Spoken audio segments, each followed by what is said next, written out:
Voy a dar inicio. Buenas tardes ya, ¿no? Sí, buenas tardes. Muy buenas tardes. Todavía no tenemos quórum formal, estaba el senador García, va a llegar pronto, la senadora Fonbear también para iniciar formalmente la sesión, entonces vamos a entrar directamente, no vamos a abrir la cuenta todavía, pero sí entrar a la tabla, que es continuar la discusión del proyecto de ley en primer trámite constitucional que tiene por objeto evitar el cierre de escuelas por haber sido categorizados por la Agencia de Calidad de la Educación en nivel insuficiente y ponerlo en votación. El secretario va a hacer una breve relación de lo que ha hecho la comisión en sesiones anteriores, en el trámite de este proyecto, y luego presentamos a los invitados que tenemos en la sesión de hoy. Gracias, presidente. Este proyecto ingresó al Senado el día 9 de octubre del año 2019. Es una moción, como ustedes sabrán, del senador Latorre, de la senadora Proboste y de los senadores Monte y Quintana. La comisión ha desarrollado 2 sesiones. La primera fue el día 15 de octubre de 2019, en la cual se escuchó la exposición de la investigadora del Instituto Libertad y Desarrollo, sería señorita María Paz Arzola, y el investigador de Nodo 21, señor Iván Salinas. Y luego, en la última sesión que desarrolló la comisión respecto a este proyecto de ley, que fue el 27 de noviembre del año 2019, se escuchó las exposiciones del secretario ejecutivo de la Agencia de la Calidad de la Educación, Daniel Rodríguez, de la representante de Alto Alcimse, la señora Paulina Contreras, y del investigador de Idea País, señor Andrés Berg, y en ambas sesiones, a continuación de las exposiciones, también hubo intercambio de ideas y preguntas que formularon los señores senadores respecto a las exposiciones que fueron presentadas en la comisión. Eso, señor presidente, la relación. Muy bien, muchas gracias, secretario. Como invitados para el día de hoy tenemos al presidente del Colegio de Profesores, señor Mario Aguilar, aprovechamos de saludar, al investigador en Educación de la Universidad Diego Portales, señor Gonzalo Muñoz, y a la directora del Centro de Investigación para la Educación Inclusiva y Programa de Apoyo para la Convivencia Escolar PASE de la Escuela de Psicología de la Universidad Católica del Paraíso, Verónica López. Y el subsecretario de Educación entiendo que estaba fuera, pero llegará en algún momento. Entonces, ¿les parece en el mismo orden que mencioné? La idea es primero escuchar las presentaciones de ustedes, después pueden haber un tiempo de preguntas y comentarios y al final ya tenemos que poner en votación el proyecto. Entonces, Colegio de Profesores, en primer lugar, Mario Aguilar.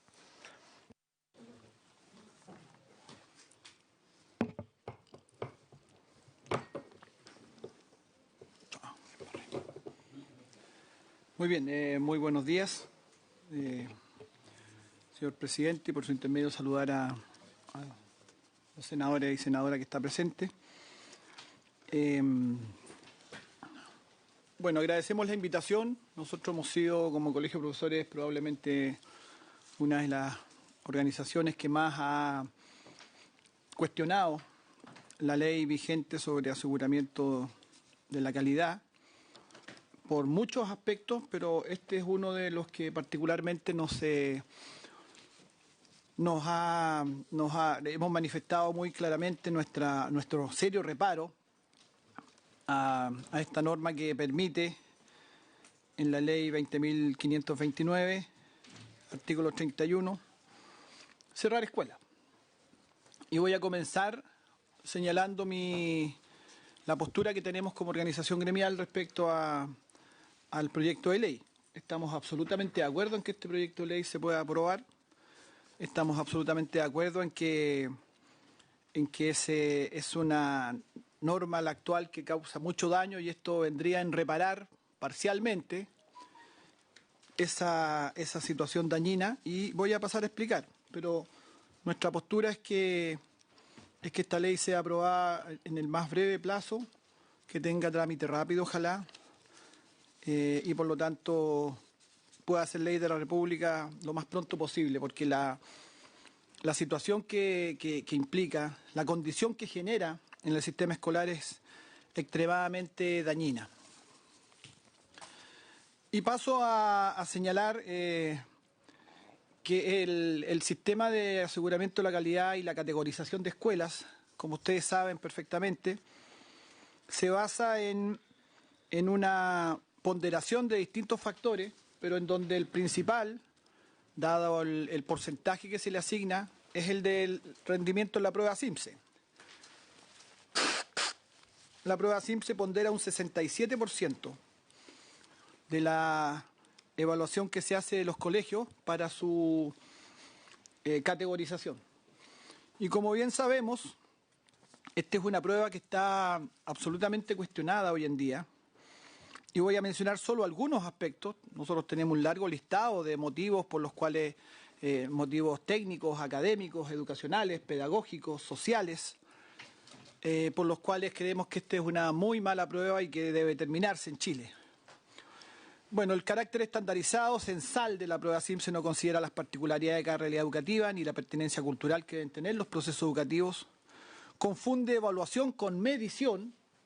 Normalmente los defensores de que el SIMSE se siga manteniendo nos dicen, pero ¿cómo se va a evaluar?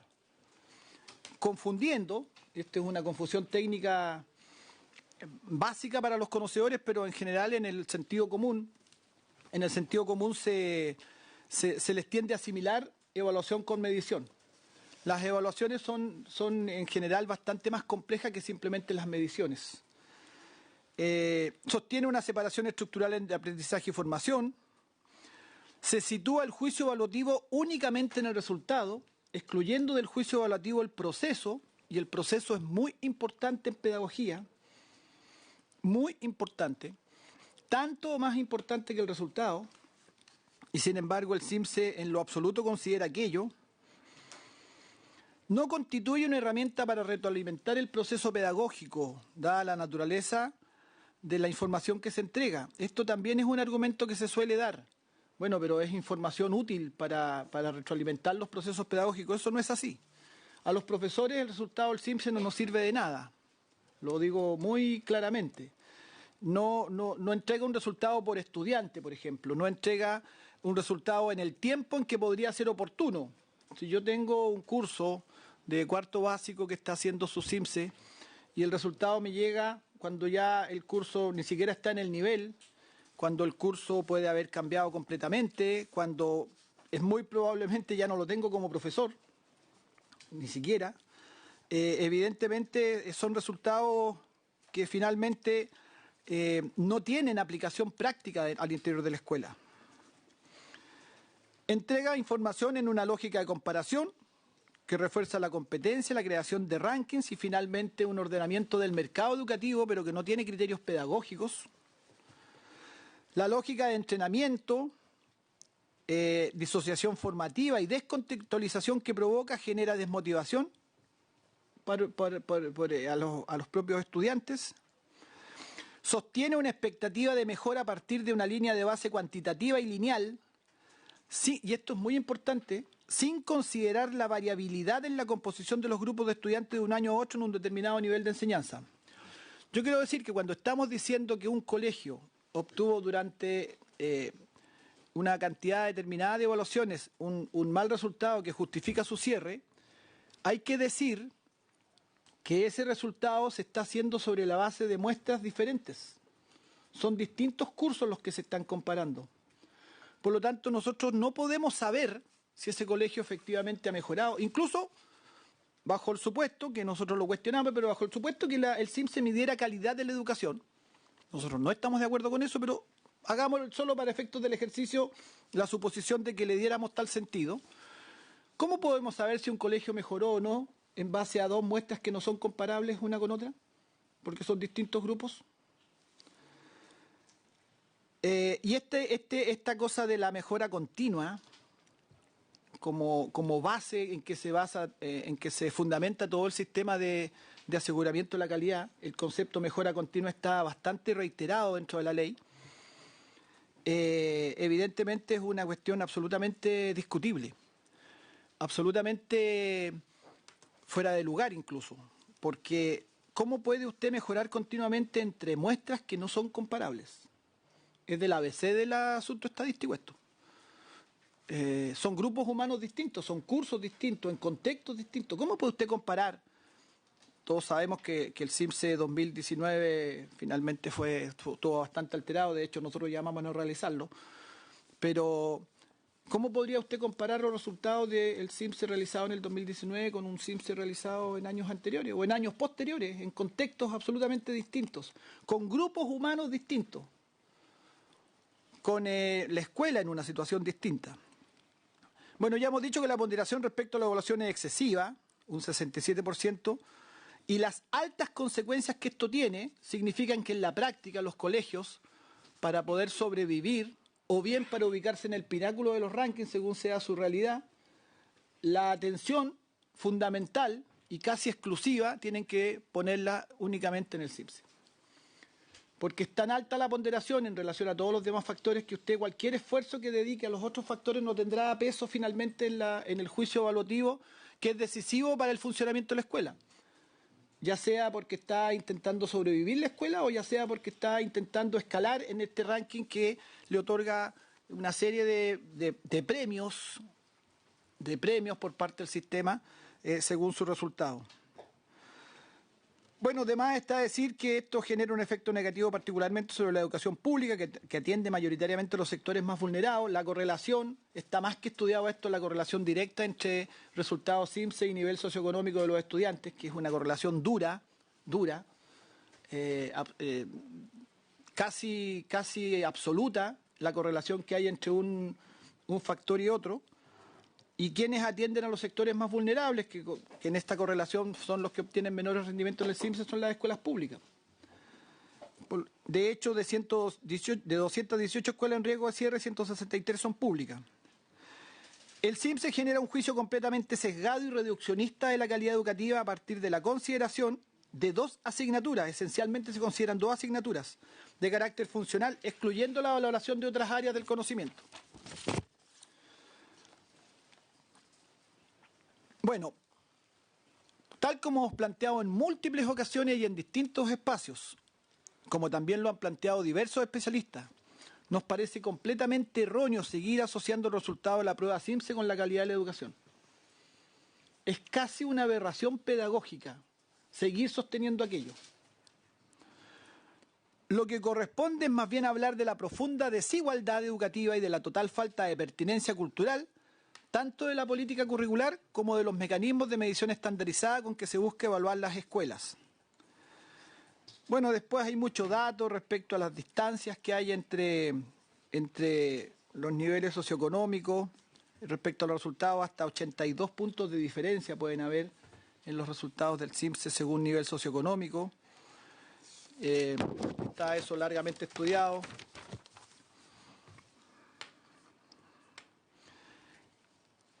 Quiero señalar además que el CIMSE refuerza curricularmente el desequilibrio en cuanto a la importancia que se le da a las distintas áreas de formación. Quiero reforzar este punto. Las matemáticas son muy importantes en la vida, pero también el arte es importante en la vida. Y también la educación física es importante en la vida y la historia es importante en la vida y las distintas expresiones culturales son importantes en la vida, no únicamente dos. No únicamente dos.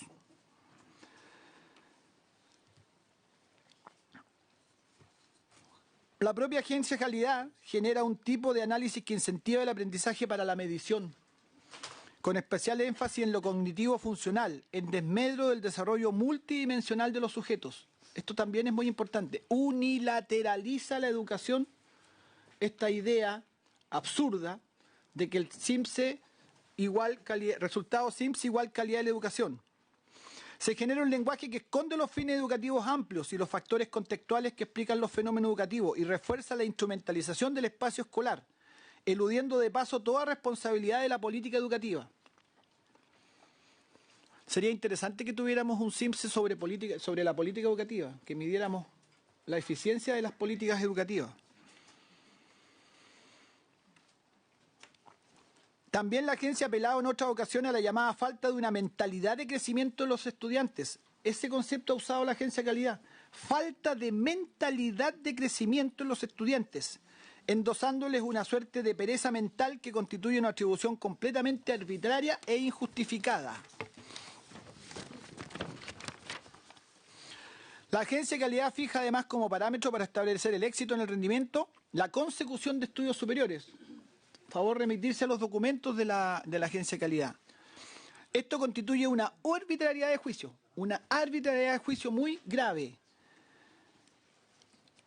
dado que no tiene por qué ser la educación superior la única meta que presiona a las escuelas para mejorar sus puntajes. Esto es desnaturalizar completamente el proceso educativo e introducir un incentivo perverso, dado que el sistema de admisión en Chile, por su carácter altamente selectivo, por razones académicas o económicas, no permite el ingreso de todos los estudiantes a la universidad.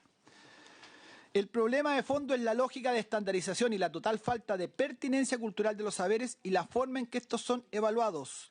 Más aún, es la tensión que produce el entrenamiento para pruebas estandarizadas lo que genera que la agencia de calidad llama ansiedad académica.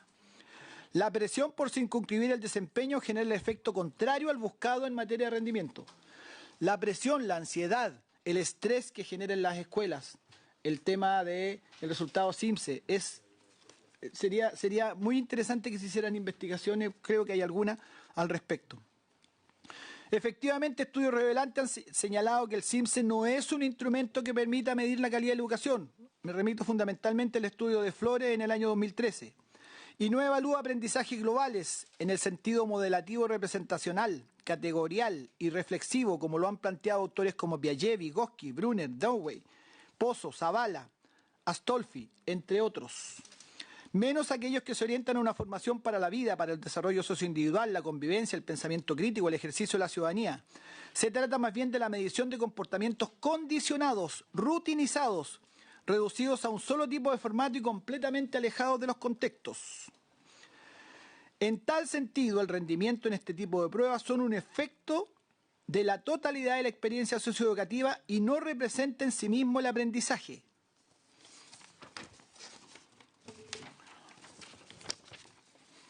El error de las autoridades es creer que dichas brechas se acortan trabajando para el CIMSE y fragmentando el desempeño en base a estándares e indicadores o al entrenamiento de habilidades segregadas, cuando en realidad todo esto, además de la restricción del proyecto curricular y la brutal homogenización cultural, reduce las posibilidades de que las escuelas contribuyan a ampliar el capital cultural de los estudiantes.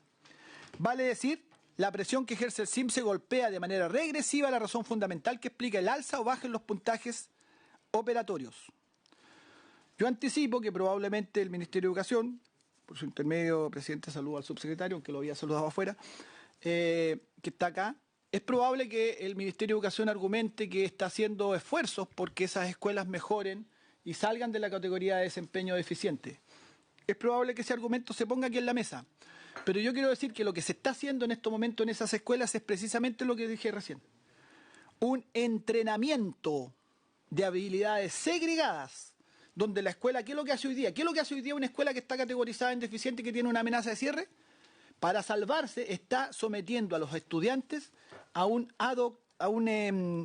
entrenamiento que es más bien un proceso que no es propiamente un proceso educativo, es más bien un proceso de adiestramiento para rendir en esa prueba. De adiestramiento. Es un adiestramiento para poder salir del paso, desatendiendo totalmente otros aspectos educativos que son fundamentales, desatendiéndolos. La presión es tal que los profesores están aceptando imposiciones que vienen desde los cuerpos directivos de decir, por ejemplo, no hagamos arte en la hora de arte. En la hora de arte, profesora, usted va a reforzar el CIMSE, porque de esto depende nuestra sobrevivencia. Y esos alumnos y esos estudiantes están perdiendo experiencias educativas integrales, experiencias educativas ricas. Eso es lo que está pasando hoy día con este programa de fortalecimiento de esas escuelas, programas que se han anunciado por parte del Ministerio. Lo sé por testimonio directo de los docentes.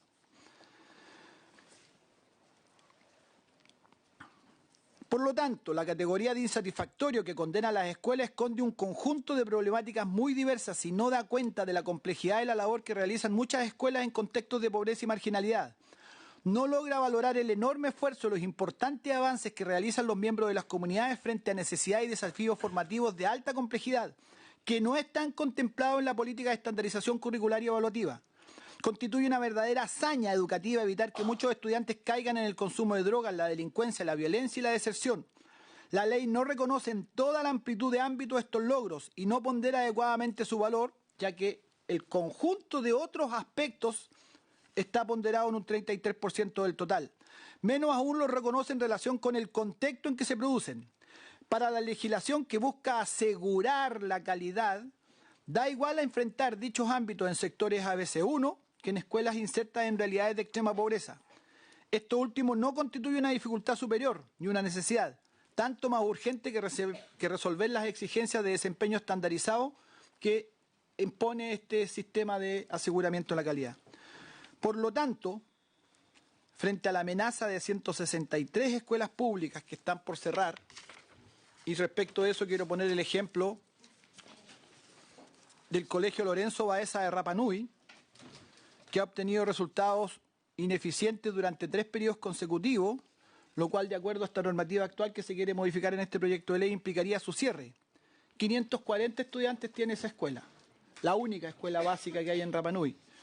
Y hay solo una escuela particular subvencionada, que por supuesto se está frotando las manos, esperando tener el mercado de 540 estudiantes que van a ir a caer a esa única escuela particular subvencionada de esa comuna y de esa zona. Por supuesto es un ejemplo bien particular, pero en muchos lugares va a pasar eso. Se están frotando las manos muchos colegios particulares esperando que les llegue ese mercado de estudiantes que al cierre de las escuelas obviamente tendrían que migrar. Así es que nosotros, reitero con lo que inicié, estamos absolutamente de acuerdo con la aprobación de este proyecto de ley. Esperamos que se apruebe a la brevedad posible y sacar a las escuelas de esta verdadera espada de Damocles que tienen sobre sus cabezas estas 218 escuelas a través de todo el país. Gracias, presidente. Muchas gracias, Mario Aguilar, presidente del Colegio de Profesores. Le damos la palabra ahora a Verónica López. Perdón, no me acuerdo el orden. ¿Ah? No, Mario fue primero, no recuerdo el orden de... ¿Están instaladas las presentaciones? Entonces había dicho Gonzalo primero, parece. Sí, me había equivocado. Gonzalo Muñoz, entonces, de la Universidad Diego Portales, disculpe. Buenas tardes, presidente. Por su intermedio, saludar a senadores, senadoras y también al Ejecutivo, al subsecretario, al equipo del Ministerio y también a los invitados, especialmente al Colegio de Profesores. Bueno, yo voy a hacer un comentario muy breve sobre este proyecto de ley de artículo 1 que, como dice ahí, evita el cierre de escuelas. Yo voy a tratar de explicar por qué creo que este es un error flagrante de las políticas educacionales en Chile de la última década y también celebrar desde ya la oportunidad que tenemos de remediar este error, como decía, de nuestras políticas, básicamente haciendo este recorrido, tratando de poner de relieve, ya el presidente del Colegio de Profesores lo hacía, cuál es el sustrato de esta política, finalmente cuál es la lógica que está detrás y por qué entonces uno podría decir que también no va en la dirección correcta de lo que todos aspiramos, ¿verdad?, que es tener una educación de calidad para todos y todas. Voy a tratar de presentar muy brevemente cierta evidencia que hay disponible en el mundo respecto de si esta lógica de cerrar escuelas como mecanismo para mejorar la calidad de la educación ha servido. Vamos a concluir que no, pero es importante hacerlo de todas formas. Pero más allá de ese debate que es muy técnico sobre esa evidencia, me interesa sobre todo que nos hagamos la pregunta del sentido profundo que tiene, y voy a dar un par de ejemplos sobre eso, el sentido profundo que tiene y el sinsentido, la verdad, de cerrar escuelas fruto de sus resultados en las pruebas estandarizadas, ¿verdad? Y darle también entonces sustrato a la definición que está a la base y que está también en el texto de este proyecto de ley. Y finalmente con una propuesta muy breve de cómo creo que debiera abordarse el ciclo que viene de política educativa, considerando este primer paso que da este proyecto, pero que evidentemente va a tener que complementarse en el futuro con otras cosas, sobre todo orientadas a las escuelas que más apoyo requieren. Antecedentes muy brevemente, la verdad es que el cierre de escuelas hay que entenderlo como una política, una acción específica dentro de un marco general de políticas educacionales que se inicia en Chile con la subvención escolar preferencial y con la Ley General de Educación, que básicamente lo que hacen es posarse base sobre el supuesto de que el mercado educacional generado fundamentalmente en la dictadura, luego no tocado en términos sustantivos por los gobiernos democráticos de la concertación, lo cierto es que esa lógica, esa mirada crítica llevó al país a pensar, y a este Congreso también, digámoslo, a que la manera de resolver esto era con una lógica de Estado evaluador, vale decir, asociar ya no al mercado un fortalecimiento del Estado, del Ministerio de Educación, sino sobre todo, y de las políticas educacionales, sino sobre todo lo que se denominan las reformas basadas en estándares. Esto es bien importante porque el cierre de escuelas es probablemente la manifestación más dramática y más extrema de esa lógica. De hecho, todos los países que tienen reformas basadas en estándares son muy pocos los que efectivamente tienen cierres de escuelas en esta dinámica que como país nosotros hemos instalado, ¿ya? Y el supuesto que está detrás es que eso no va a ayudar a mejorar, no hay que olvidarse nunca de esto. No solamente que va a resolver el derecho a una educación de calidad de los estudiantes que están en esa escuela, sino que el cierre en sí mismo va a permitir mejorar la calidad de la educación, porque el supuesto es que con la presión, ¿verdad?, con la lógica de la amenaza, ocupemos esa palabra porque es muy importante, la amenaza de cierre es la que va a impactar en el sistema para mejorar y entonces entregar una mejor educación a los niños. Es el supuesto que está a la base de las reformas basadas en estándares y es lo que han hecho las políticas educacionales desde la Ley General en adelante, con la consolidación con la Ley de Aseguramiento, como decía Mario hace un rato, y donde efectivamente hay muchísimas aberraciones. Yo diría la más importante es esta, es la de cerrar escuelas fruto de su resultado en prueba estandarizada. Este tipo de políticas, como dice ahí, funciona en base a la amenaza, pero con distintos niveles de disrupción. ¿Qué significa eso? Que hay distintos tipos de incentivos, por ejemplo, de amenaza. El ranking en sí mismo, el solo hecho de tener un ranking público ya es una amenaza, ya funciona como un efecto en el sistema escolar, pero el más dramático de esos efectos es el cierre, ¿verdad? Y es el que condiciona muy fuertemente las prácticas educacionales. Si yo sé que me van a cerrar, como la escuela de la de Pascua, evidentemente, créanme que voy a dedicar, ojalá todo el año, va a decir el director de esa escuela, a preparar el CIMSE. La pregunta es si queremos eso o no para nuestro país. Yo creo que no, y efectivamente es algo que termina ocurriendo en nuestro sistema. La más extrema entonces de las políticas, el cierre de escuelas, varios supuestos a la base de esta medida. El fundamental es que eso nos va a permitir mejorar. Consolida la lógica de la Ley de Aseguramiento de Calidad, aunque se inicia para ser justo con la Ley CEP, no con la Ley de Aseguramiento. La Ley CEP ya consideraba este mecanismo de cierre de escuelas. Y obviamente la contracara de esto no hay que olvidarse, porque uno siempre va a poder decir, bueno, de hecho el secretario de la Agencia de Calidad esto lo ha dicho públicamente y hace un punto con esto, legítimo, digamos, dice, bueno, la clasificación y esta idea de ordenar escuelas no es para sancionarla, ¿verdad? No es para tomar medidas negativas, sino para apoyarla. Bueno, lo que muestra toda la experiencia en el mundo es que cuando la amenaza es tan importante, cuando es el cierre lo que está condicionando el funcionamiento de un sistema, ¿verdad?, de estas escuelas, evidentemente el apoyo siempre queda totalmente eclipsado, en un segundo plano. Lo que mueve las políticas y el sistema educacional en su conjunto es lo que termina teniendo consecuencias.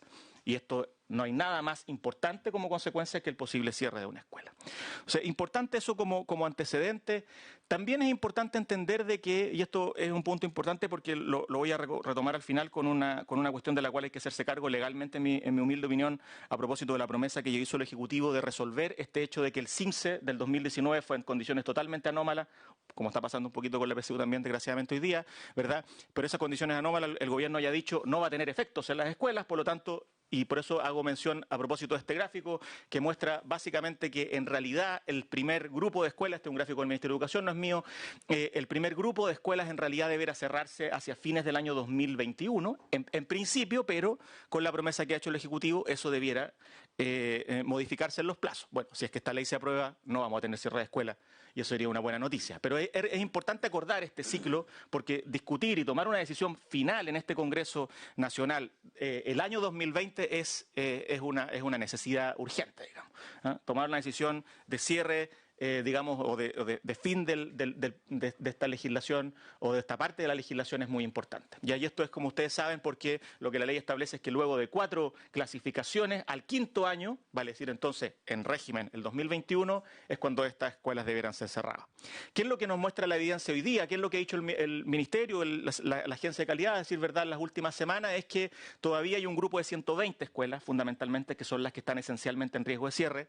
El Ministerio ha dicho que son 38, eso básicamente básicamente asociado a que efectivamente de esas 120 hay un grupo que no tiene mejora significativa en el último tiempo y por tanto es la que está en riesgo efectivo de cierre, pero esas 120 uno podría suponer son parte del grupo afectado con esta política y que evidentemente es cierto, si uno mira la perspectiva de lo que eran las escuelas insuficientes desde el 2016 a la fecha, ha ido bajando, digamos, no por efecto necesariamente de las políticas, de hecho porque justamente lo han ido haciendo antes de que existieran políticas consistentes para mejorar estas escuelas que todavía no existen, digamos.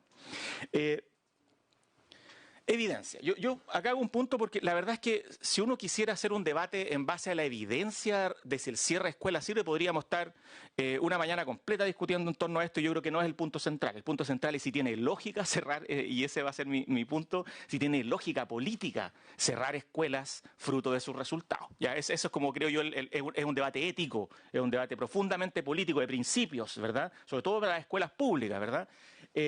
Pero aún así me pareció muy pertinente compartir con ustedes muy brevemente algunos aspectos de la evidencia. Primero, decir que Chile tiene cierre de escuelas y un fruto de esta experiencia de mercado se construyó en nuestro país un dinamismo de ese número de escuelas muy alto, ¿verdad? Este es un artículo de Grau, Ochman y Alejandra Misala que muestra efectivamente cómo funciona este dinamismo de cierre de escuelas. En Chile lo hemos tenido y lo importante, más que detenernos demasiado en profundidad en este estudio, es que efectivamente el cierre de escuelas en Chile ha existido. Uno podría suponer de si efectivamente las familias eligen también en parte con el CIMSE, como muchos creen, ¿verdad? Y en parte la evidencia también, al menos en parte lo confirma. Podríamos decir de que fruto de ese cierre no ha habido mejoras sustantivas en nuestro sistema educacional. Por tanto, en términos globales, hemos tenido cierre de escuelas en Chile desde esta perspectiva. Pero cuando uno mira la experiencia comparada, yo creo que la conclusión que uno tiene que tomar es que no hay evidencia contundente, ni internacional ni nacional, para decir que el cierre, y ese es un punto importante, contribuye a mejorar la calidad y menos la equidad de la educación, ¿ya? ¿Y qué sabemos? Que no mejora las oportunidades. El supuesto para cerrar escuelas es que ese niño, esa niña que está en esa escuela, insuficiente, según la clasificación de la legislación, va a tener mejores oportunidades en otro lado, ¿verdad? Lo que muestra la evidencia en general donde se han cerrado escuelas, en Nueva York, por ejemplo, es que efectivamente el efecto que esto tiene en los estudiantes, en esas familias, en esos contextos, no es favorable sistémicamente. E incluso en algunos casos con mayores inequidades fruto de la implementación de políticas de cierre. Lo que sí sabemos es que hay muchos efectos perversos. Mario mencionaba varios, ¿verdad? Estrechamiento curricular, naturalmente, ¿verdad? Se estrecha la noción de la calidad, ¿verdad? Porque yo me preocupo del cierre y voy enfocado entonces a lo que finalmente puede tener esa consecuencia, ¿verdad? Un estudio muy reciente, interesante del agua, yo recomiendo mirarlo, acaba de publicarse hace algunos días en el Banco Interamericano de Desarrollo, ¿verdad? Que muestra que las escuelas en riesgo de cierre, mirando una cohorte con la ley CEP, ¿verdad? Que están en riesgo de cierre, sus profesores abandonan esas escuelas, miren qué importante. Hay una mayor movilidad de profesores y profesoras porque naturalmente un profesor legítimamente en ese contexto de apremio, de angustia, dice, bueno, evalúo otras posibilidades. Pregunta natural, ¿queremos que las escuelas en Chile en amenaza de cierre sus profesores la abandonen cuando lo que sabemos es el valor que tiene ese proyecto educativo y la estabilidad también de ese equipo? Bueno. Las experiencias de mejoramiento en Chile, esta sí evidencia nacional, nos muestran que esto para todos los estudios que ha liderado sobre todo la Universidad de Chile, su centro de investigación avanzada en educación, muestran que lo que moviliza la mejora no es esto, no es la amenaza. Son las capacidades, son las condiciones, el apoyo, no la amenaza. Eso también lo sabemos ya en el mundo, pero a diferencia de estas otras cosas donde no hemos tenido todavía cierre en Chile, acá sí hay evidencia nacional.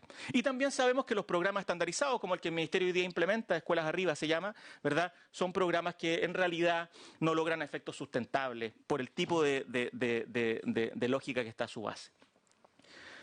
Pero yo decía, podíamos uno caer en una discusión eterna respecto de la evidencia, no es el punto. La pregunta central es, ¿tiene sentido o no cerrar escuelas en Chile? ¿Hay que cerrar escuelas? ¿Ayuda a algo cerrar escuelas? Bueno, mi conclusión es que no, básicamente porque es una política inefectiva, es una política injusta, también se ha dicho anteriormente, porque es una política injusta, porque atribuirle a la escuela, por una razón bien obvia, atribuirle a la escuela la responsabilidad total del resultado en una prueba estandarizada, es una injusticia tremenda, ¿verdad? Hay responsabilidades que trascienden a la escuela, sus condiciones, sus capacidades, sus recursos. Y lo que estamos diciendo no es usted la responsable.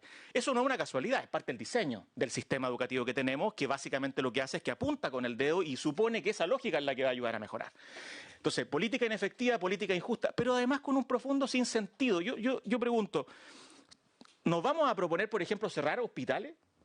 Porque es la misma lógica. Uno podría decir, un hospital que no lo está haciendo bien, no atiende, la lista de espera no han avanzado como al ministro Maña le gustaría. ¿Vamos a cerrar ese hospital público? No lo vamos a cerrar. No lo vamos a cerrar. Entonces, espero yo que no lleguemos a discutir nunca en nuestro país si vamos a cerrar el hospital público porque no lo está haciendo bien, ¿verdad?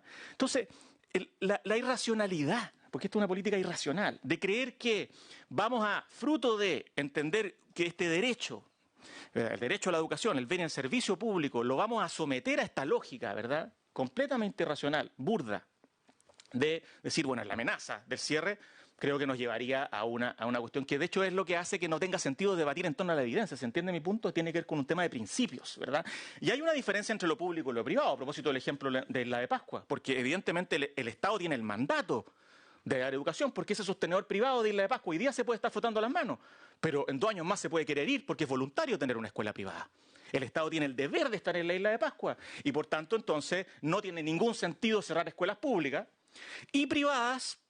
Yo creo que no tiene sentido tampoco, o que no debiéramos a orientarnos en esa dirección, pero evidentemente la mirada es distinta porque ahí el Estado tiene un colaborador. Si ese colaborador no está apoyando y tiene un desempeño deficitario, como pasa en muchas partes del mundo, el Estado debiera reservarse el derecho de decidir qué hacer con ese sostenedor. No para sacar necesariamente, no para cerrar esa escuela, pero por ejemplo para cambiar su sostenedor, ¿cierto?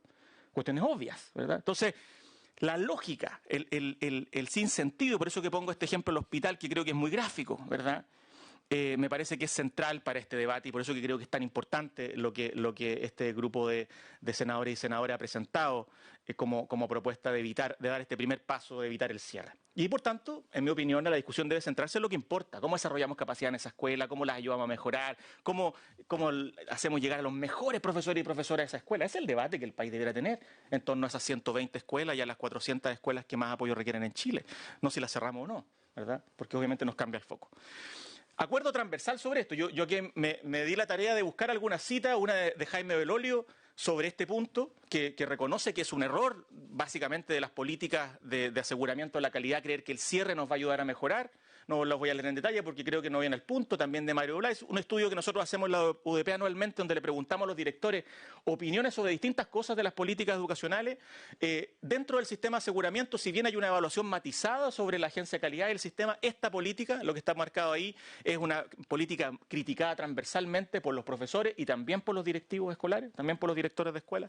Entonces yo diría, el sentido común de este proyecto, o sea, el sentido común del sistema escolar está absolutamente con este proyecto.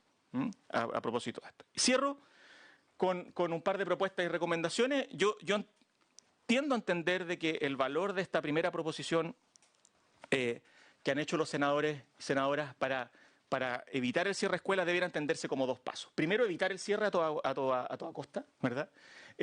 Para todo tipo de centros y luego, y evitar el cierre, y digo automático, no profundicé en esto, pero también la irracionalidad del sistema que tenemos en Chile no es solamente que se cierran escuelas, porque para ser justo, hay países donde se cierran escuelas, fruto de una decisión colegiada, política, de actores sociales, con participación de los profesores, directivos. En Chile es un cierre automático, es un cierre a partir de lo que un resultado en una prueba indica, con los otros indicadores de calidad y esta otra cosa, pero en realidad es un cierre automático. De hecho, la ley no da la posibilidad de no cerrar esa escuela, hay que cerrarla.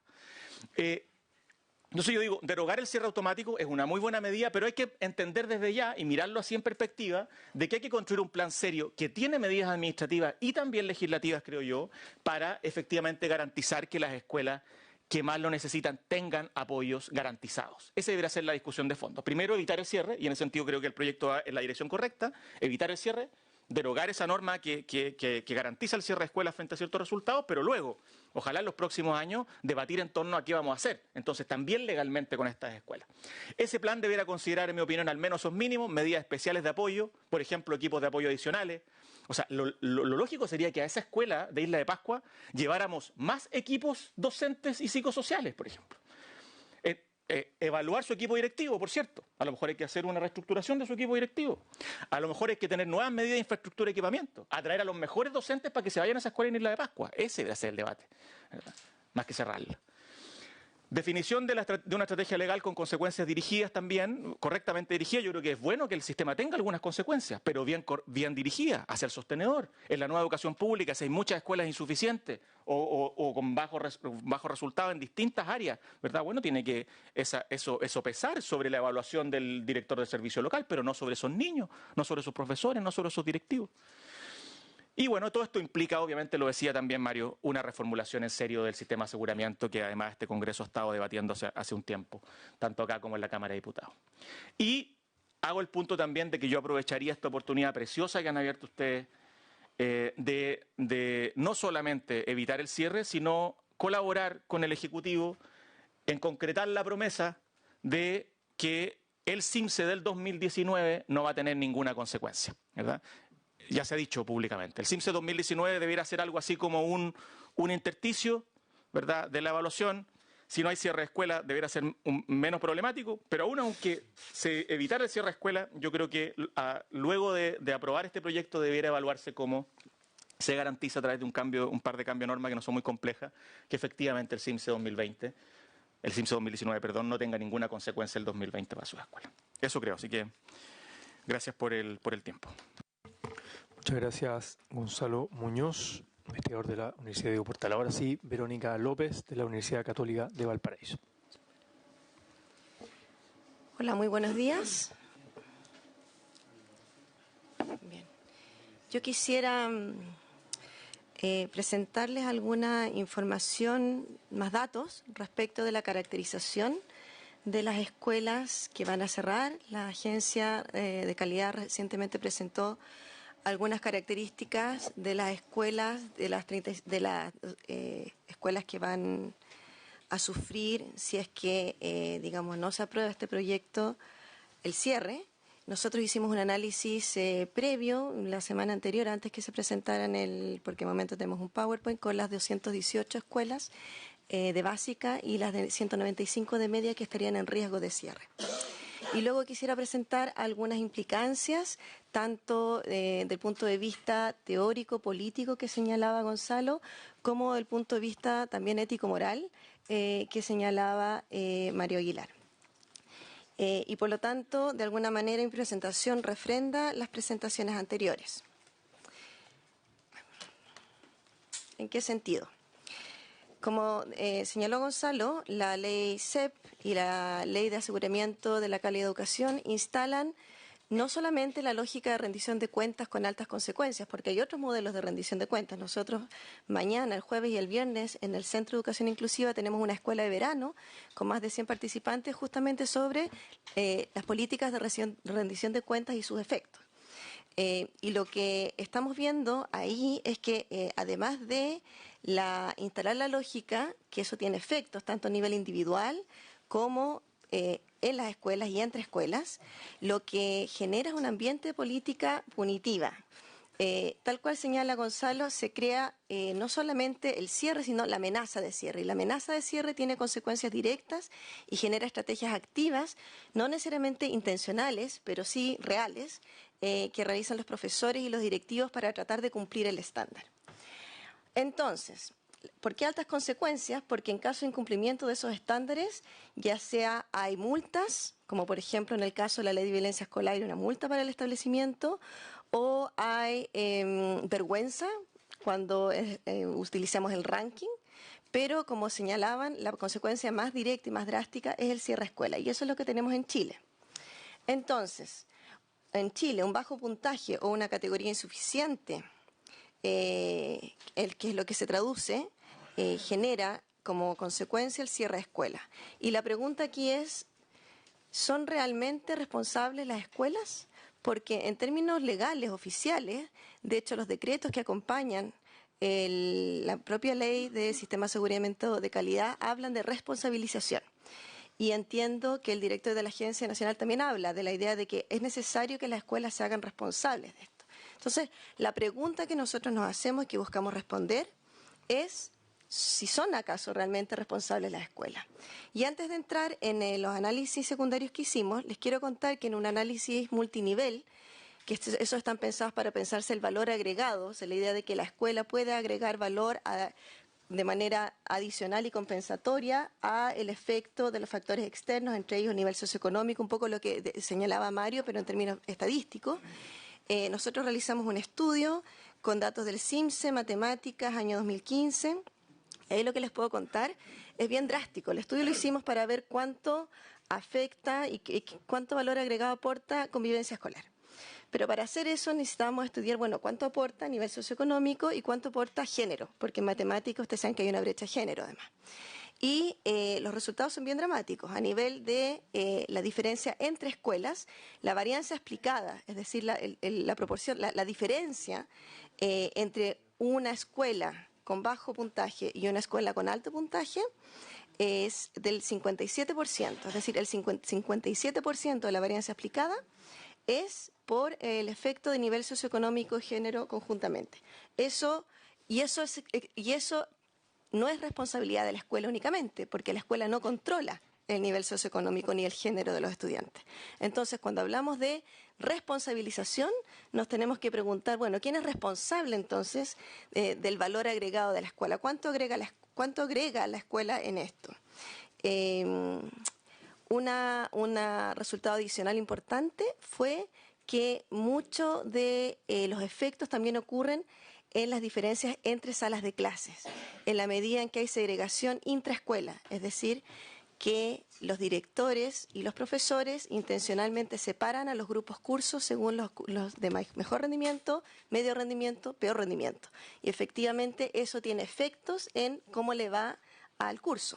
Por lo tanto, hay efectos tanto a nivel individual como de la sala de clases como entre escuelas.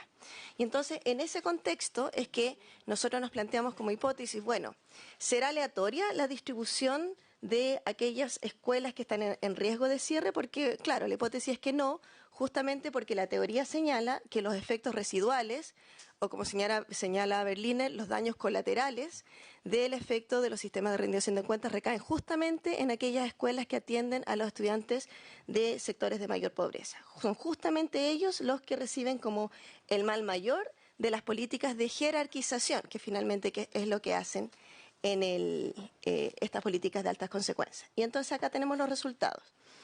Como les dije, esto es un resultado para lo cual lo que hicimos fue fusionar las bases de datos de las categorías de desempeño que entrega la agencia y agregar la información proveniente del CIMSE y del Registro Nacional de Estudiantes.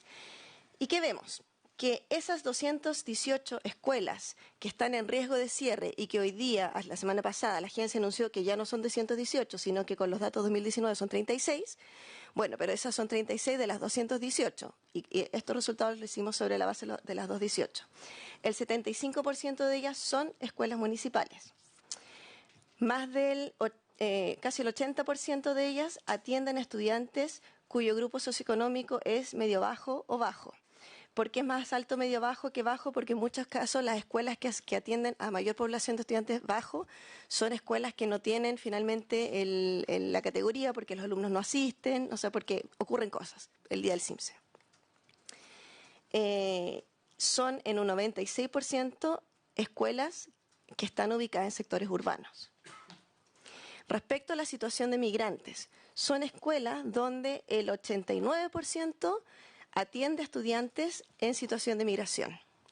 Y además, el 84% de ellas atiende a estudiantes cuyos padres afirmaron que provenían de pueblos originarios, o sea, que tienen ascendencia indígena. Y respecto a la pregunta que se hace el Colegio de Profesores, bueno, ¿quién gana con las políticas de cierre de escuela o amenaza de cierre de escuela en circunstancias que pongámonos en el caso que se cierra la escuela? ¿Y qué ocurre?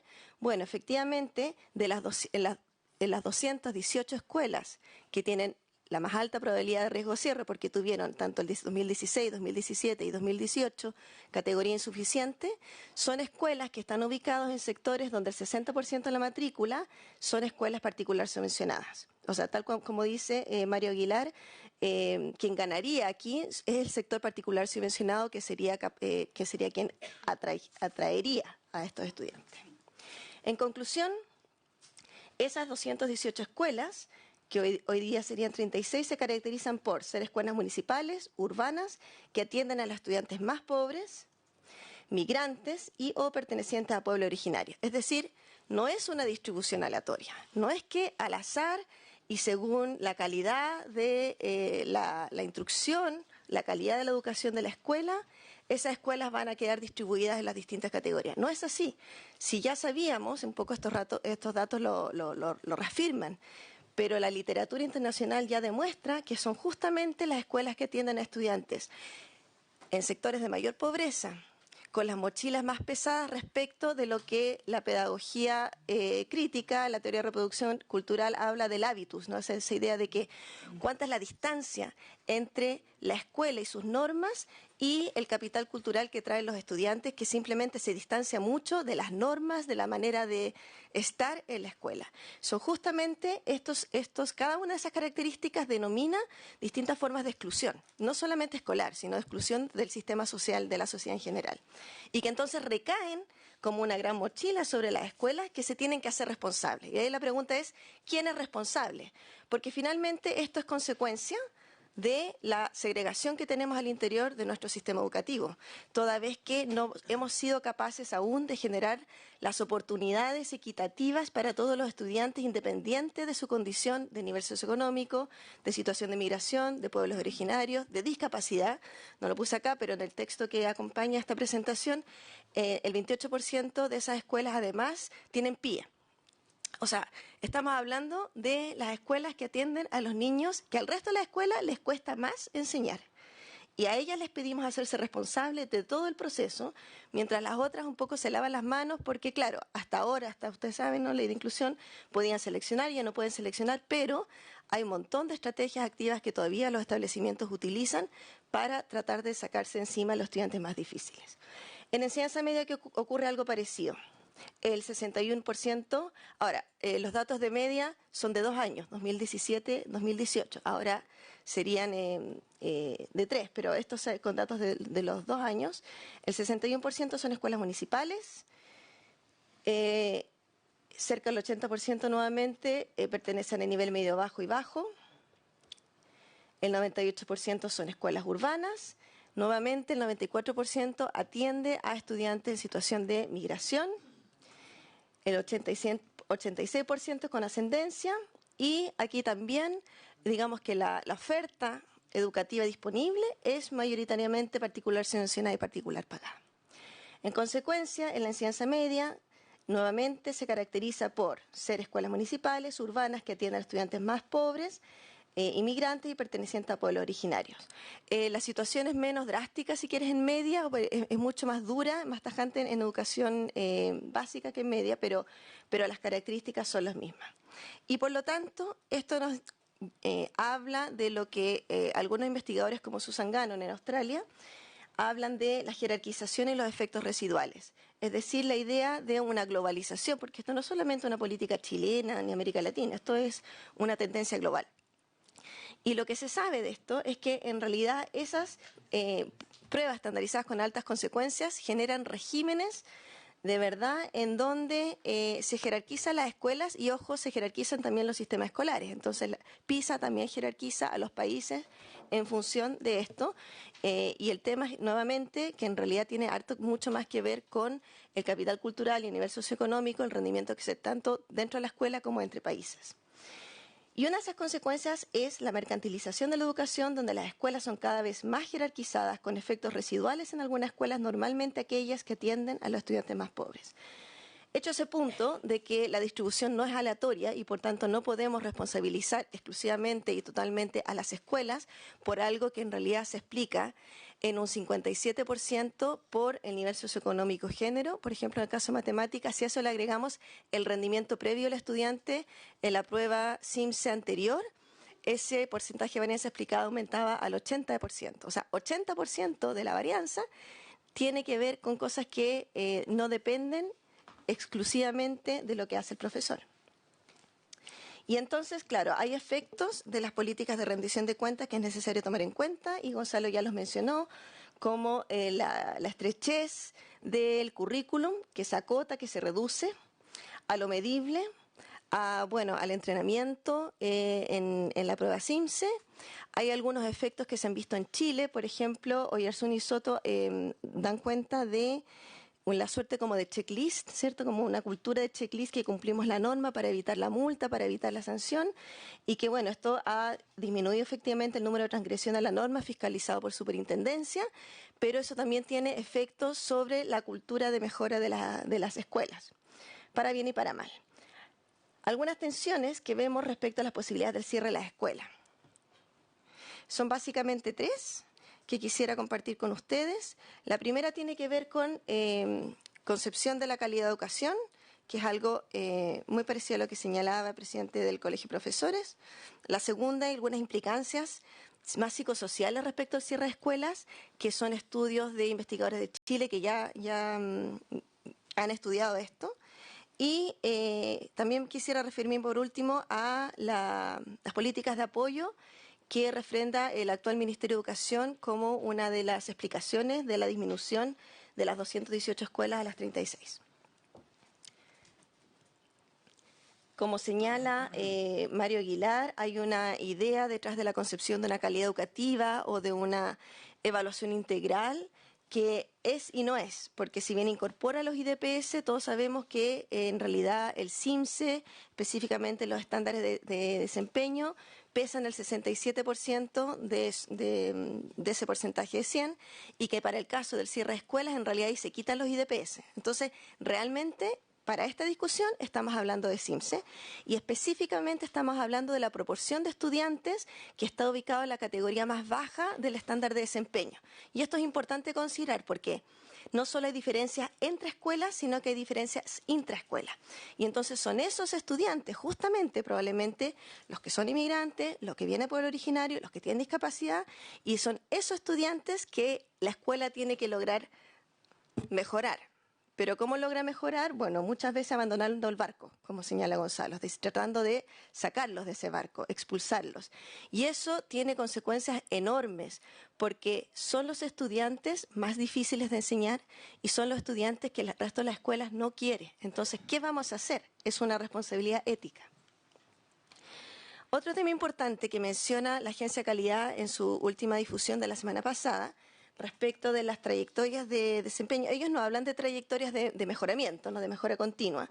Y creo que es importante enfatizar esto porque en realidad con los datos actuales solo podemos hablar de trayectorias de movilidad. ¿Por qué? El PowerPoint que se nos presenta habla de que 1.235 establecimientos subieron. Sí, pero también el mismo gráfico muestra que 847 bajaron.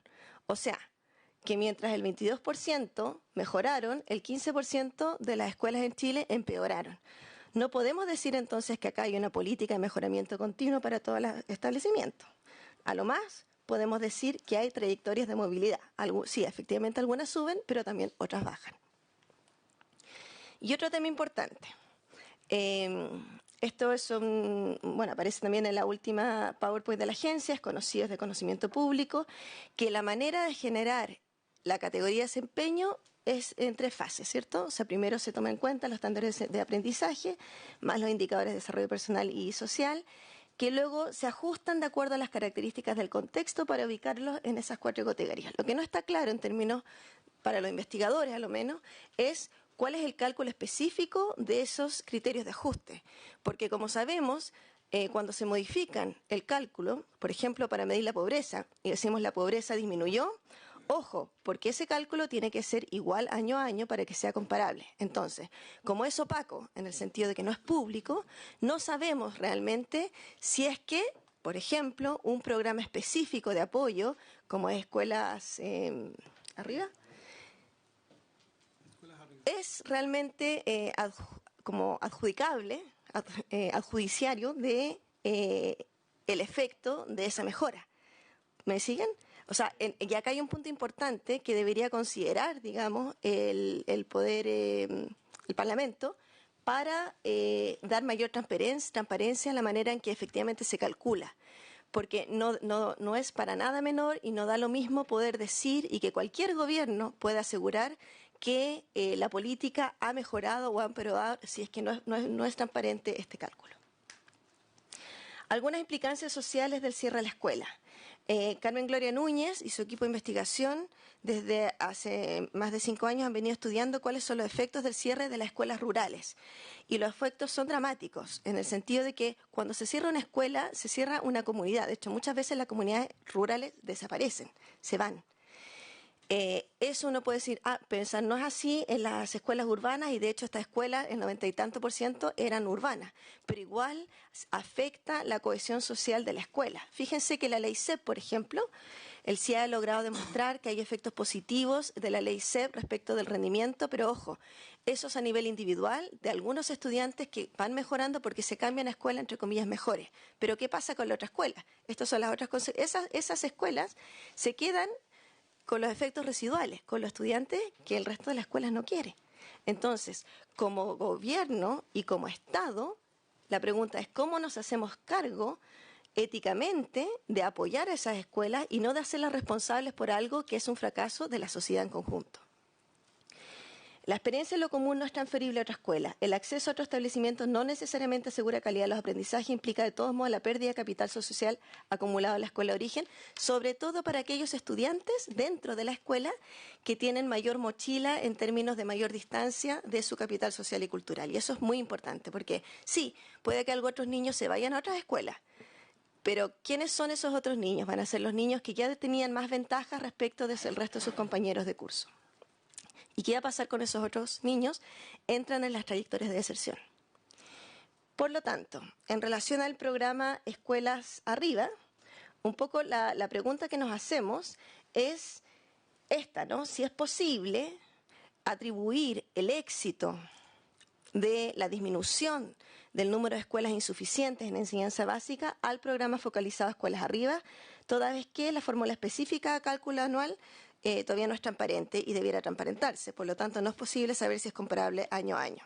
Tampoco se conoce con suficiente detalle el programa Escuelas Arriba. Nosotros acá en Valparaíso algo nos han contado desde la Seremi de Educación, pero no hay un documento público, oficial, que uno pueda acceder, que pueda conocer con mayor detalle si efectivamente se trata de un entrenamiento específico para CIMSE. Hay alguna recomendación que aparece en el PowerPoint de la agencia que señala que van a entregar más recursos para entrenamiento, que hace pensar que sí. Quizás no es eso, no es todo eso, pero el punto es que no lo sabemos.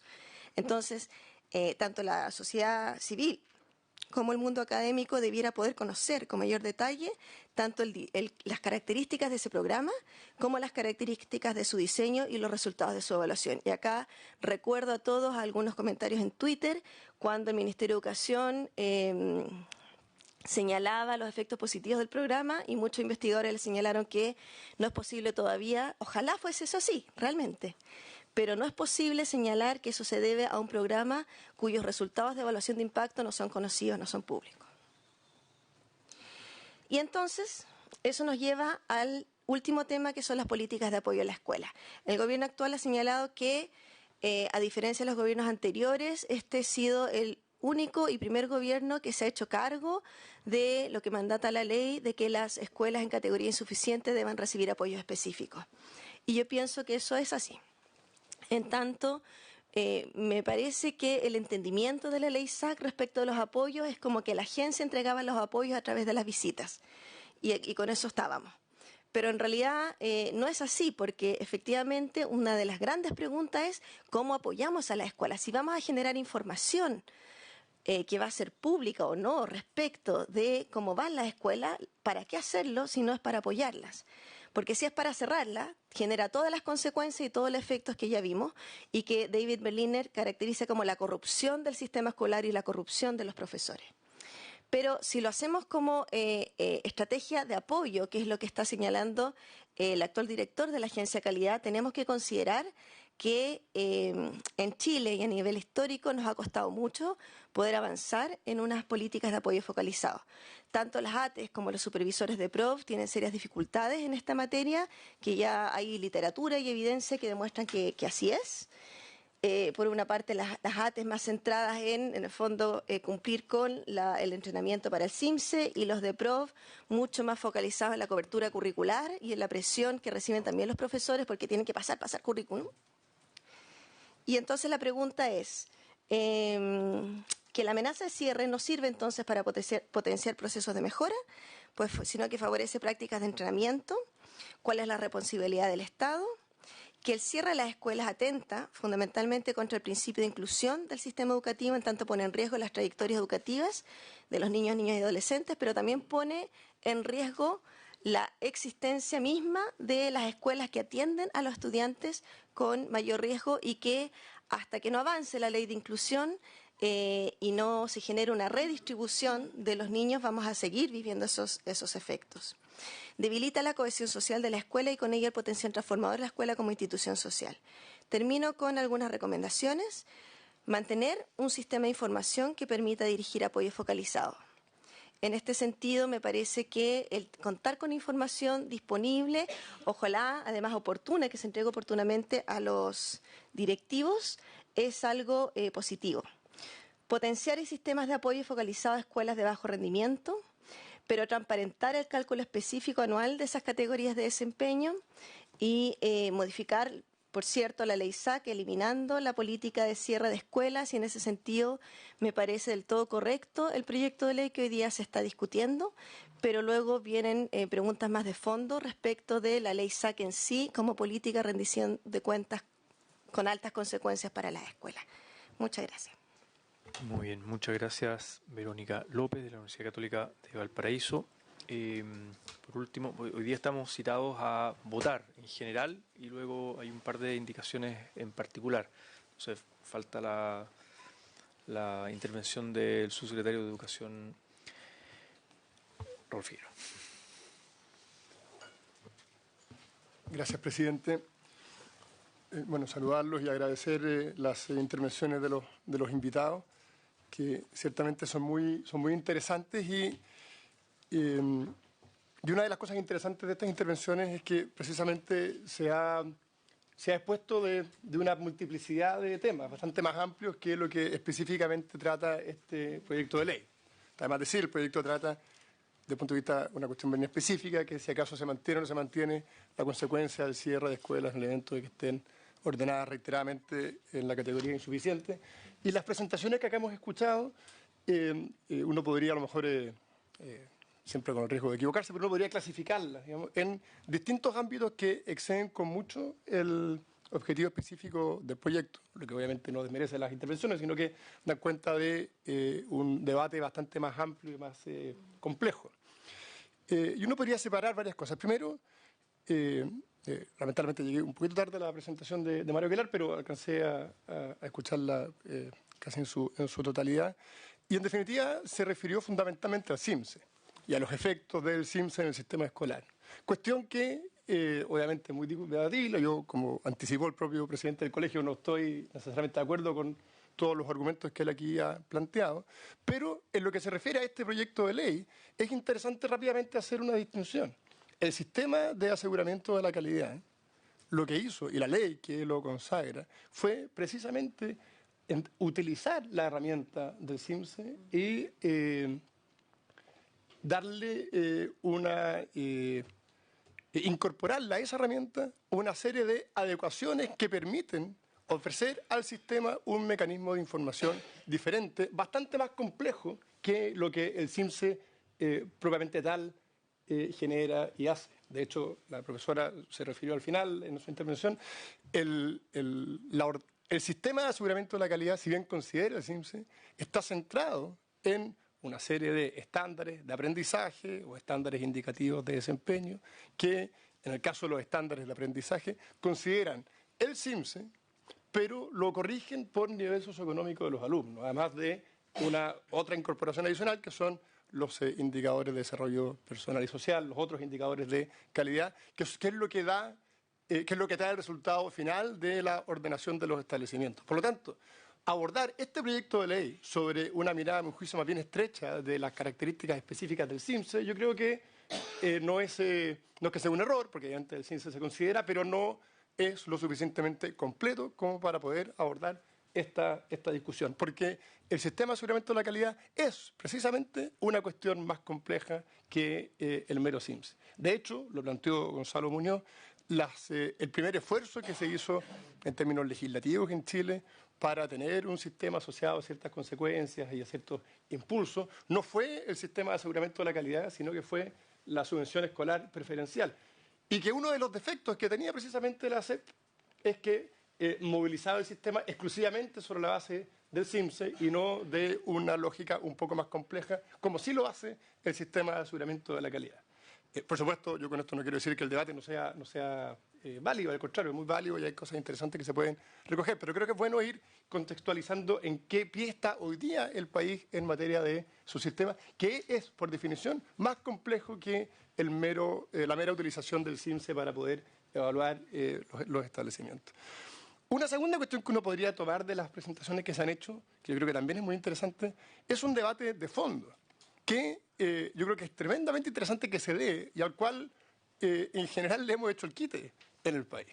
Y es que efectivamente nuestro sistema educacional, y fundamentalmente el sistema escolar, está centrado sobre la base de ciertos principios que ciertamente nosotros como Ejecutivo consideramos que son positivos, y entiendo que alguien a lo mejor no esté en esa misma línea, pero es interesante el debate, que dice relación con una lógica de libre elección y de instrumentos disponibles en el sistema para que esa libre elección pueda hacerse efectiva.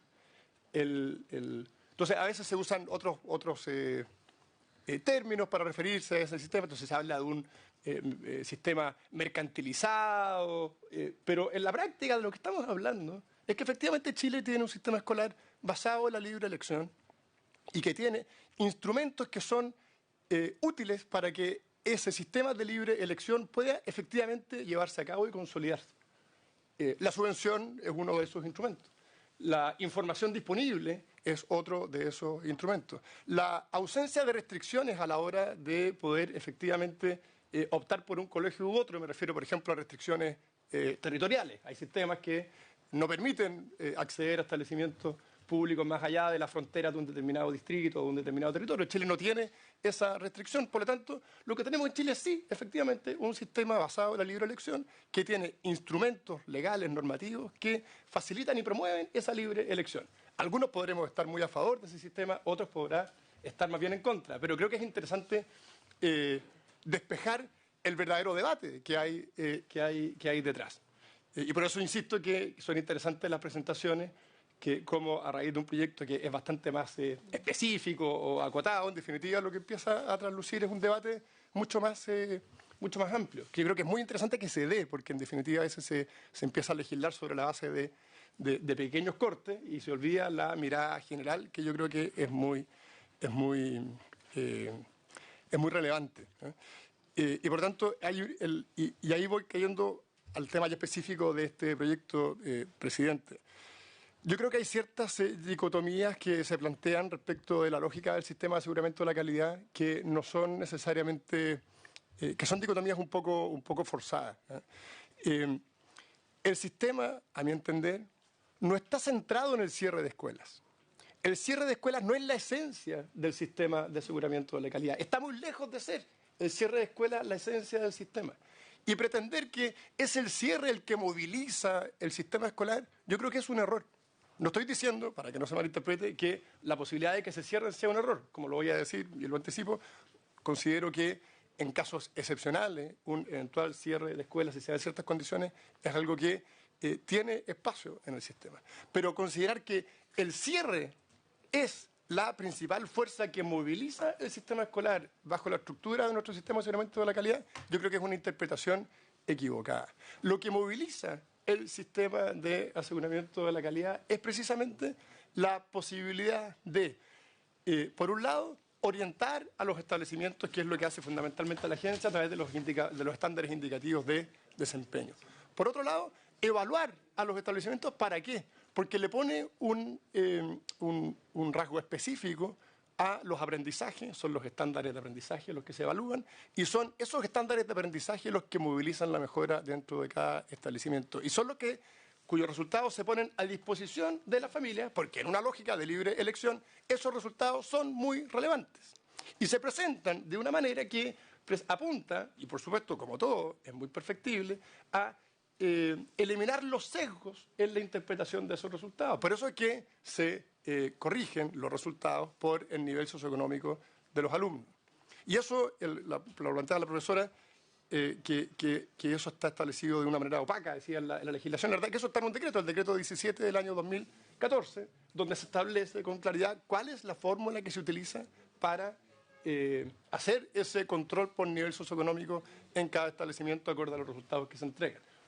Como todo, uno podrá discutir si esa fórmula es la adecuada, si se puede mejorar, etcétera, pero hay mecanismos, no son opacos, están disponibles y apuntan a una lógica, que es la lógica de que los resultados del sistema deben estar disponibles hacia las familias, que las familias tienen el derecho de poder optar por distintos establecimientos y que hay un control que se hace respecto de esos establecimientos que apunta fundamentalmente a sus resultados de aprendizaje.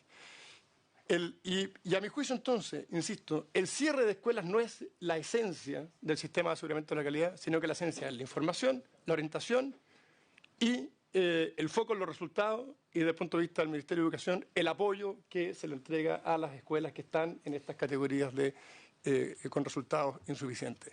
Por supuesto, nadie quiere escuelas en esas condiciones. Y cuando decimos nadie quiere, lo que queremos todos es que esas escuelas mejoren. El objetivo de la política nunca ha sido que esas escuelas se supriman del sistema. Y por eso los esfuerzos están precisamente en un apoyo focalizado. El programa Escuelas Arriba es una respuesta a esa necesidad. Solo para despejar dudas, nosotros nunca hemos dicho que el cambio en la última entrega de información que hizo la agencia sea consecuencia del programa Escuelas Arriba, porque de hecho el programa Escuelas Arriba tiene recién un año de funcionamiento. Antes no había un apoyo focalizado, organizado en el Ministerio de Educación. Lo que sí, obviamente, es que hemos dado a conocer en qué consiste ese programa y ahí se juntan ambas informaciones, pero nunca le hemos atribuido una relación de causalidad, al menos el resultado de este año. Y por tanto, aquí, presidente, yo creo que hay una mirada que es mucho más compleja. Ahora, yendo específicamente al proyecto y a lo que el proyecto busca, que es que la consecuencia excepcional de que ciertos establecimientos que están continuamente en categoría insuficiente terminen por perder el reconocimiento oficial, se elimine del sistema, nosotros creemos que no es una medida conveniente para el sistema. Creemos que no es conveniente precisamente porque, primero, da la sensación, este proyecto, que, como decía, el cierre es la principal palanca del sistema y eso no es así.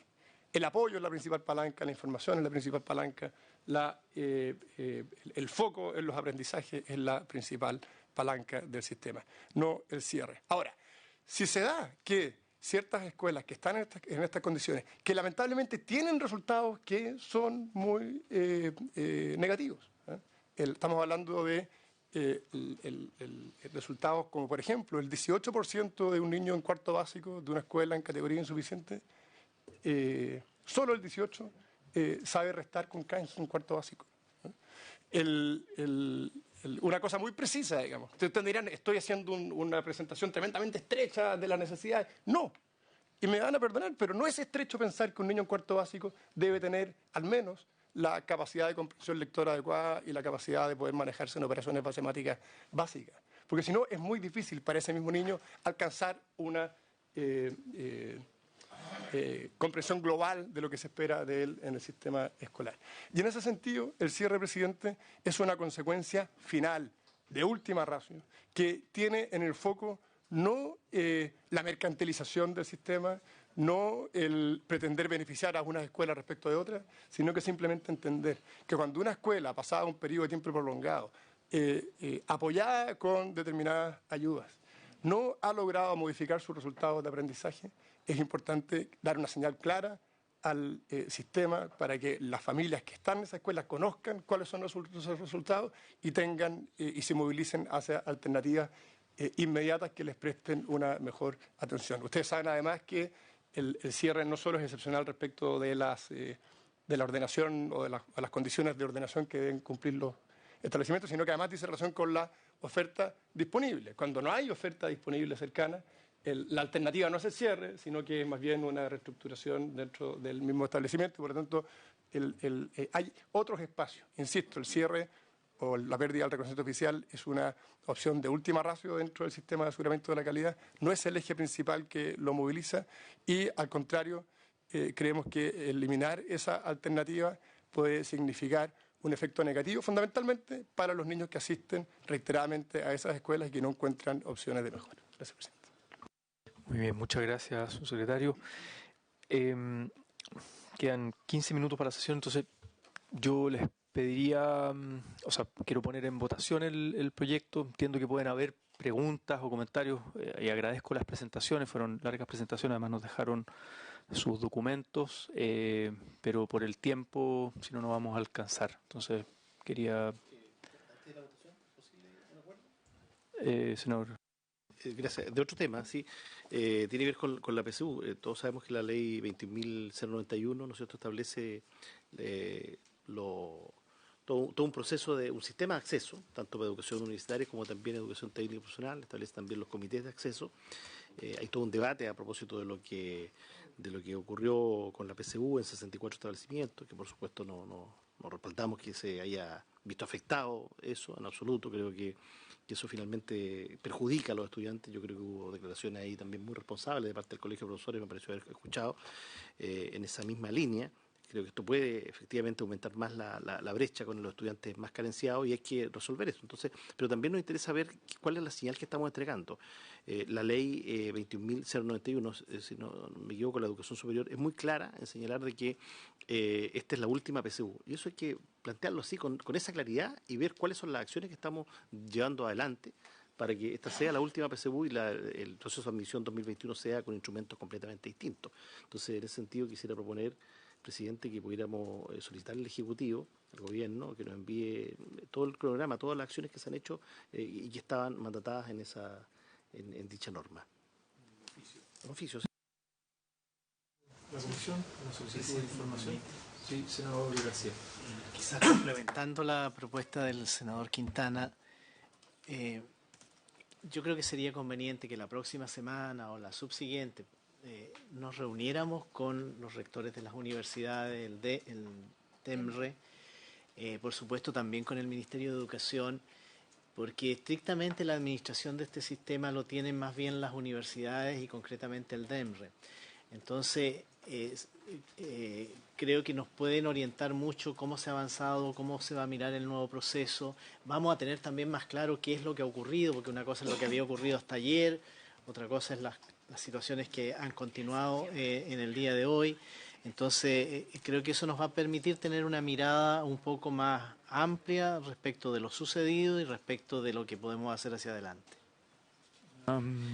Creo que un oficio, presidente, bueno, sí, siempre, pero nos ayudaría mucho una conversación con ellos. O sea, pueden ser ambas cosas, si les parece, un oficio, una solicitud de información y una sesión especial que además está pendiente. La sesión lo tengo muy presente por la estrategia de educación. Entonces podemos, que lo habíamos acordado en semana anterior, entonces está pendiente fijar, puede ser una sesión o un día de sesiones especiales, digamos, con DEMRE, rectores y por otro lado sobre la estrategia. Entonces, ¿se acuerdan ambas cosas? Sí, no sé si lo del oficio y acuerdo unánime. Bien. Sí. ¿Sería la Subsecretaría de Educación Superior o el Ministerio? Ahí el Ministerio. Sí, pero al Ministerio, porque como cuando oficiamos al CPIP, el CPIP dice que no puede responder y que se lo ofician al Ministerio, entonces mejor ofrecerlo al Ministerio. Sí. Así es. Bien, entonces quiero poner en votación el proyecto, primero en general y luego en particular indicaciones. Sí, en relación a eso, precisar de que el proyecto originalmente es un proyecto de artículo único y en consecuencia siempre ha estado abierta la discusión en general y en particular. Y en ese esquema, el día de ayer, los senadores Latorre y la senadora Proboste presentaron dos indicaciones, habían dicho una indicación con varios componentes para efecto de modificar el texto propuesto originalmente. En consecuencia, lo que corresponde es primero votarlo en general, para luego, en caso de ser aprobado el proyecto en ese esquema, referirse a y poner en votación y en discusión las indicaciones. Sí, ahora de nada, es que yo miraba acá el texto de las indicaciones presentadas, que no las habíamos visto, y tratan materias completamente distintas a las materias del proyecto original. Y por lo tanto yo entiendo que solo se puede votar en general, porque si es que las materias de la indicación se refirieran por lo menos al mismo artículo o a la misma materia, entonces eso podría ser votado en general y en particular.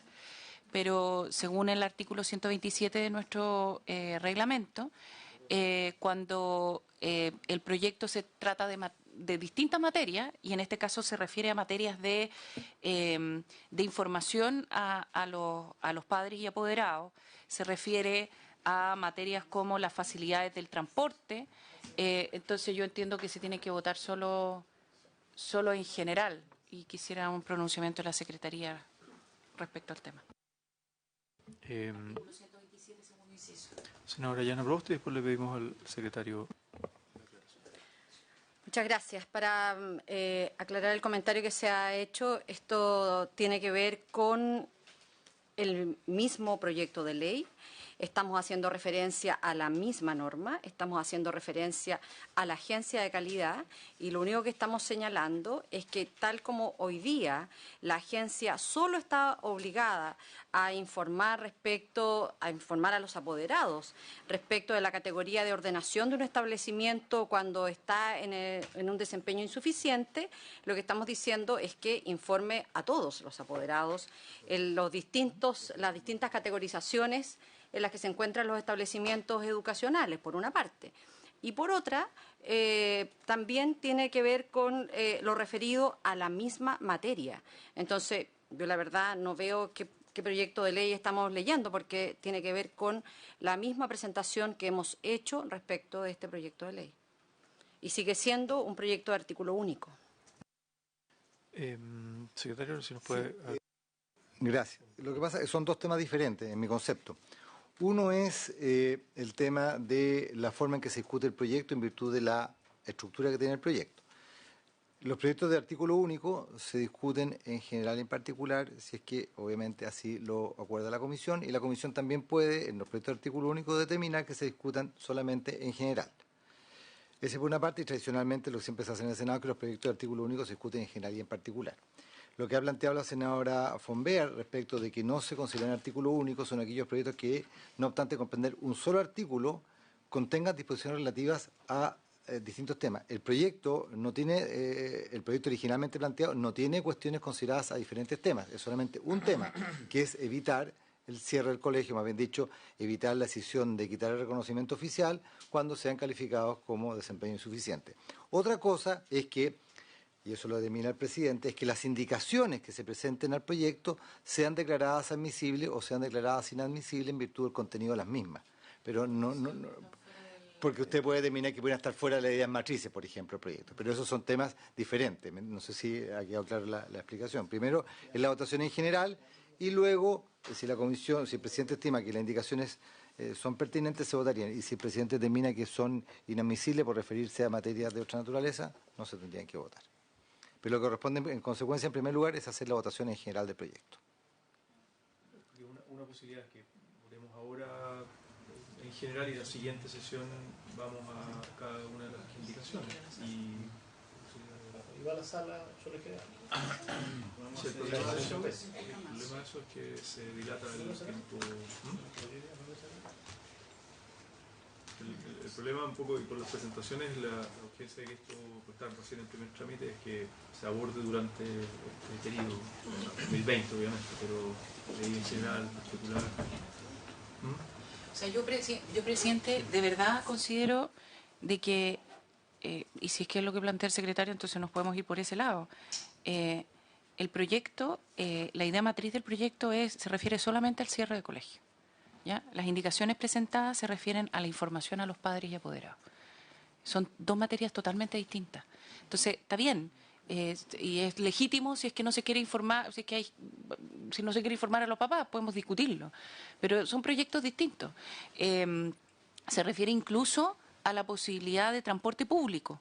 o sea, transporte que tiene que establecer el ministerio para niños que están, para niños que quieren asistir a otras escuelas que tengan un mejor desempeño. Entonces, son materias distintas.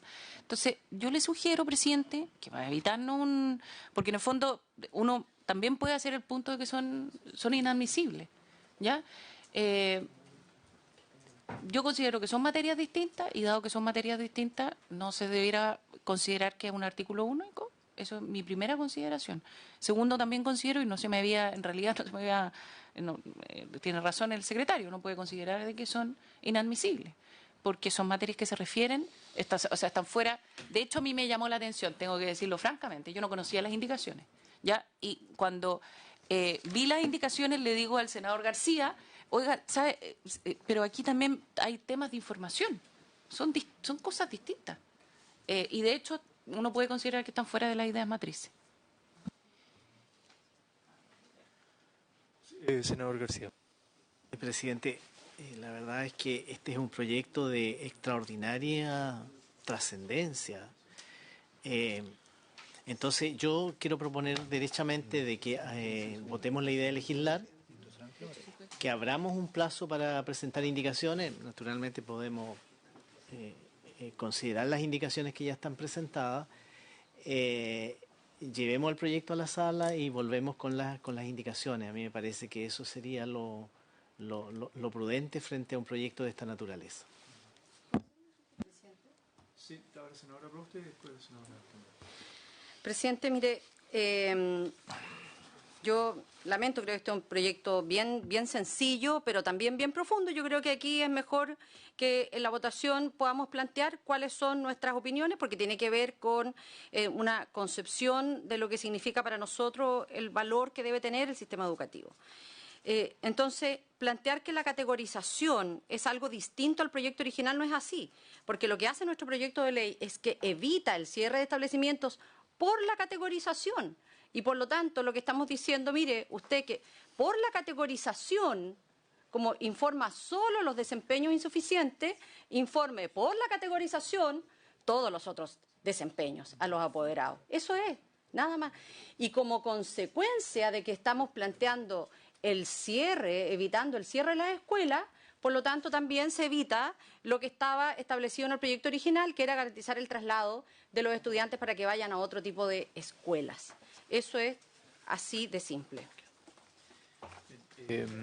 Sí, senadora Funberg. ¿Sabe lo que pasa? Que uno puede estar de acuerdo o en desacuerdo con el proyecto en sí, pero si es que dan la posibilidad, o se puede dar la posibilidad de que lo votemos en general nomás, y después vaya a la sala, se pueden dar alternativas distintas según lo que planteaba la profesora también al cierre de establecimientos. O sea, no sé, o sea, porque yo creo que tiene que existir una cierta rendición de cuentas. Ahora, puede ser que uno simplemente saque esa alternativa y está bien, pero se puede, en la línea que decía el senador García, quizá dar la posibilidad de dar alternativas distintas a solo suprimir el cierre de escuelas. Pero... Bien, a ver, pongamos en votación en general el proyecto y lo más sensato es abrir un periodo de indicaciones que pueda enriquecer esta misma. Ojalá en un plazo, bueno, eso tendremos que conversarlo en el comité, pero en un plazo razonable para poder volver a la tramitación en este primer trámite en el Senado. ¿Qué cosa? De que sería acordar la comisión que no obstante ser un proyecto de artículo único, solamente se discute en general. Porque le insisto. Les insisto, el proyecto, desde el punto de vista de su estructura original, es un proyecto de artículo único que tiene solamente una idea, no considera aspectos diferentes. En consecuencia, la comisión siempre está habilitada, como lo ha hecho muchas veces, es que en este trámite solamente se discute en general para abrir un plazo de indicaciones después de que sea aprobado en general por la sala. Eso es el acuerdo de la comisión y así se plantea y así se propone a la sala. De lo contrario, habría que hacer otro procedimiento porque, les insisto, la Secretaría no entiende que el proyecto considere ideas distintas. Es una sola idea. Otra cosa es la presentación de las indicaciones, que así ya es otro tipo de análisis, exactamente. Sí. ¿Así lo acuerda la comisión? ¿Les parece? Con mi voto no. Yo sigo insistiendo que este es un proyecto de artículo único y lo que corresponde es que lo votemos en general y en particular. Sí, sí, mi punto es que efectivamente nosotros hicimos unas indicaciones que, en mi opinión, son admisibles, pero no abrimos la posibilidad de que, por lo menos toda la comisión u otros senadores también puedan enriquecer el proyecto. Y eso efectivamente lo metimos, o sea, metimos esas indicaciones sin abrir un periodo formal de indicaciones. Y me hago cargo de eso, digamos, porque efectivamente, por lo menos como hemos trabajado este año, siempre se ha abierto un periodo para que todos puedan tener la posibilidad de, independientemente de las opiniones. Yo en ese sentido apoyo las indicaciones que hicimos, pero pudieran haber otras indicaciones que uno puede estar a favor o en contra, digamos, pero tener el derecho de presentarlas. Presidente. Sí. En esa lógica, entonces, yo lo que propondría es que nos diéramos un plazo de una semana para que otros puedan presentar indicaciones y votamos el proyecto en general y particular en la próxima sesión. Esa es otra alternativa, sí. A mí me deja... ¿Una semana? Sí. Hasta el próximo lunes.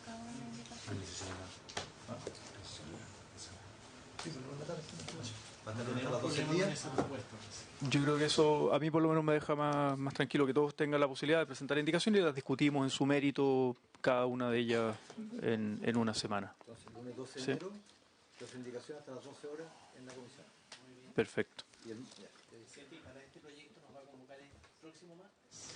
Sería, en principio sería el martes, claro. Sería en principio el martes. Muy bien, muchas gracias por haberse cumplido el objeto. No, por supuesto. Es que vamos a votar en general y particular. Sí. No, porque si se vota en general Tiene que ir a la sala y todo. Sí. Por haberse cumplido el objeto de esta sesión, esta se levanta. Gracias.